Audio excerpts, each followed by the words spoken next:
And I hope you've been consistent with the birth control pills.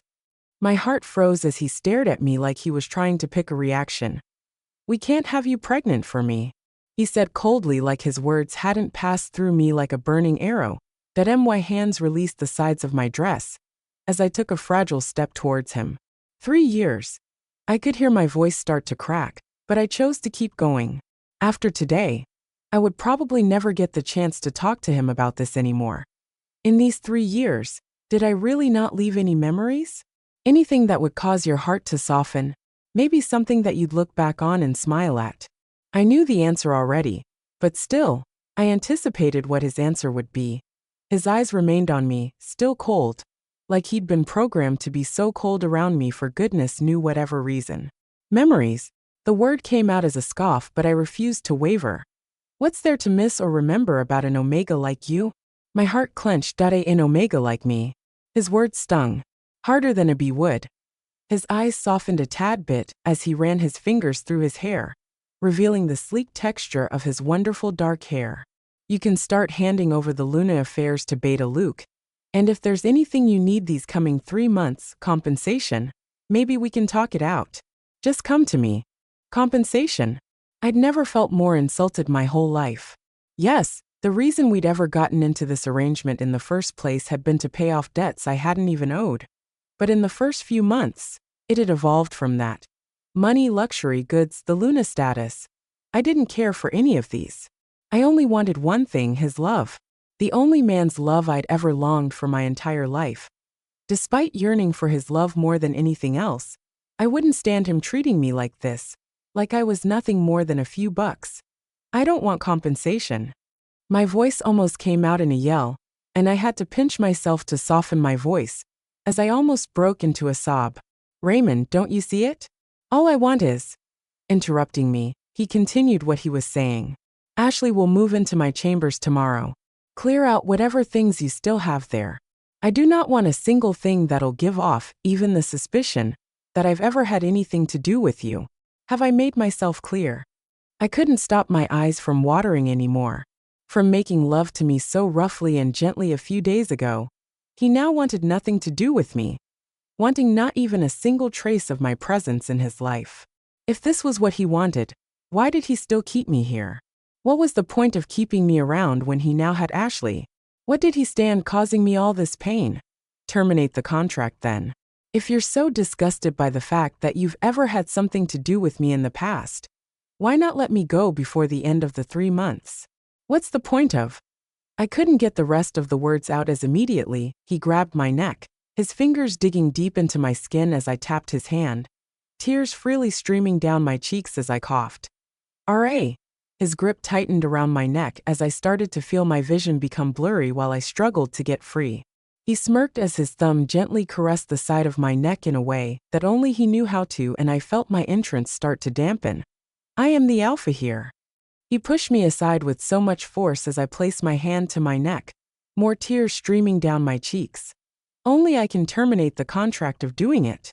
You have no say. Arya's POV. Ah. I gasped as I rubbed my forehead gently, shaking my head as I hoped it'd push all the pain to the back of my head. That I rubbed my neck gently as Raymond's words from last night came back to mind. What's there to miss or remember about an omega like you? I'd slept through it, but recalling it still stung. Arya? I heard my name as a knock followed on the door. I looked at the wall clock. Who could be here to see me so early in the morning? Coming. I responded as I fixed my hair, rushing to the door as I opened it to see Ashley and Beta Luke, Raymond's Beta, standing at the door, luggages in hand. Is anything wrong? What are you doing here by this time, and I hope everything is fine. It didn't really bother me to see Beta Luke, but Ashley, I didn't even like breathing the same air as she did. She pushed the luggage she had with her in front as she scoffed, flipping her hair behind her as she rolled her eyes. Aren't you the maid here? She eyed my clothes. Why aren't you dressed in the maid's uniform, and how can you still be in bed by this time? Are you some sort of princess or Luna? She taunted me, and I turned to Beta Luke even though I knew he wouldn't say anything, but he stared at me blankly. If only she knew it. I let out an exhale as I made to speak, but then again she cut me off. After Alpha Raymond and I get married, I want everyone to know their place. Guests should be dressed as guests and the workers She eyed me with contempt. They should be dressed to match their positions. Guards as guards and maids as maids. I took a deep breath, refusing to let her words get to me. Eric had warned me about letting myself get stressed, and I wouldn't let someone like Ashley push me. She grabbed her bag as she threw it at me. Come on, move my things. You're the only maid who seems to be lazying around in the whole house, so I figured you could do some moving around. She gestured at her things. Move them to the Alpha's chambers. She stepped aside and so did Beta Luke, and when they did, my jaw almost dropped in shock at the amount of luggage she had with her. What was she planning to do with all of this? Fund a charity home's clothing and feeding for an entire year? Didn't you hear me? She snapped her fingers in front of me as I came out of my daze. Start moving. She clapped and I took in a deep breath as Raymond's words replayed in my head. Regardless of what happened, I couldn't let Ashley find out about anything. That I grabbed the less heavy stuff as I started to move them to the chamber, and for the most part, it wasn't that bad until I reached the heavy stuff. Come on, use those hands. Don't waste my time. I've got a lot to do today. She expressed displeasure at the pace of my work. What I did to this woman to make her hate me so much, even though the feeling was kind of mutual, I didn't know. But what I knew was that I couldn't afford to give her more reason to. I grabbed the box as I started to move towards the chambers, and I'd gotten so close when suddenly, I felt a sharp pain in my stomach. I gasped as I felt my hands weaken, the box coming out of my hand as all Ashley's clothes came spluttering out of it. You goddamned little bitch. Her screams followed as next thing I knew, I felt a hand push me with so much force I staggered, twisting my ankle as I closed my eyes, waiting for the impact of the fall, when I suddenly felt a Beta Luke's hand around me, breaking my fall. Luna. He seemed to realize his mistake immediately as he changed his tone. Aria. Are you okay? He scanned me for any possible injuries and I nodded. Ashley's mocking laughter brought me out of my thoughts as she looked down at my stomach. You've been holding on to your stomach for quite some time now. Don't tell me you're pregnant. Hit and dump. She scoffed, making sure she mocked me and hit me in the places it hurt the most. Raymond. She called out excitedly and turned to see Raymond arrive from his pack meeting. I took my hands off my stomach, doing my best to have a normal expression on my face, even though it was hard, especially as I had to watch her give him a quick kiss. I'm sorry about the clothes, I apologized.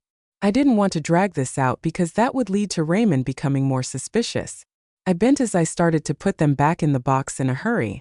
I didn't mean for it to happen. You didn't mean to, but you did dirty my clothes. My hands clenched around the zipper area of the box as I feared this was heading exactly where I didn't want it to. Since she dirtied my clothes, she should hand wash them, shouldn't she? Her voice became low, like in a puppy pleading voice, as she turned to Raymond. There's a washing machine here. We can always make use of that. It's more efficient and faster. Beta Luke tried to help me, but it was Ashley against me. We really didn't stand a chance. Those clothes were made from luxury materials, Beta Luke. They cost me thousands of dollars. Do you really expect me to toss them in some ridiculous washing machine? The goddess forbids that. She shook her head as she forced her body to shudder at the thought of it, but I raised my head as my eyes locked with Raymond's. He turned away almost immediately as he focused on Ashley's hopeful gaze, his hand still in his pocket. Hand wash. Ashley is the future Luna of this pack, and as such, her orders and requests are to be followed and attended to. If she wants her clothes hand washed, he paused. Then, her clothes can only be hand washed. Arya's POV. I'll wash them. My voice was faint, and even though I'd known better than to expect any more from Raymond, I was still disappointed. My heart sank as I raised my head toward Raymond, feeling suffocated by his favoritism towards Ashley. He didn't seem to bat an eyelid, and I clenched my fists as I forced the sourness rising in my throat back down. This wasn't the time for nausea or any pregnancy-related symptoms. Expecting a parade. Get going. Ashley nudged with her head as she rolled her eyes. I let out an exhale as I grabbed the box, pushing it with all my might towards the laundry room. As I did, I heard her scowl, her voice lower than usual. The maids should know their place, don't you think? She grumbled. Her voice held so much contempt, and she didn't even bother to disguise it. I ignored her as I went straight to the laundry room, getting straight to work. As I did my work, I couldn't help but be reminded of Raymond's words. Ashley is the future Luna of this pack, and as such, her orders and requests are to be followed and attended to. Those words would live with me for a very long time. Stupid Raymond. I muttered to myself as I squeezed the clothes, carefully spreading them on the rack to dry. How can't he see through whatever she's doing?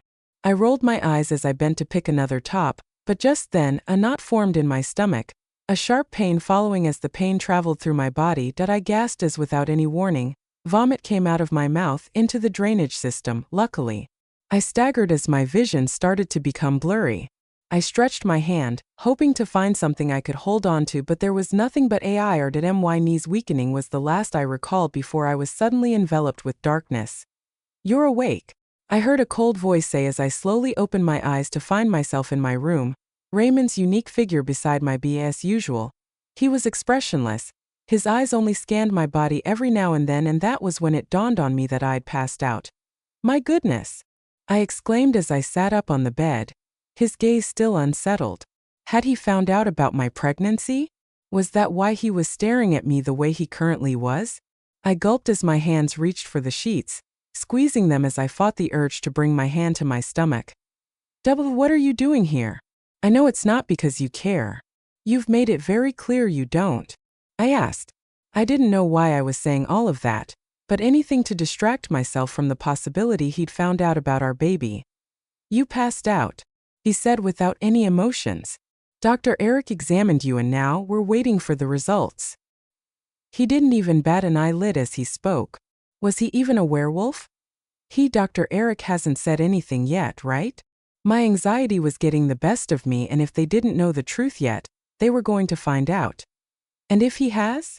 My heart clenched as I felt bile rise in my throat at the thought of what Raymond would do if he found out I was with child. His child.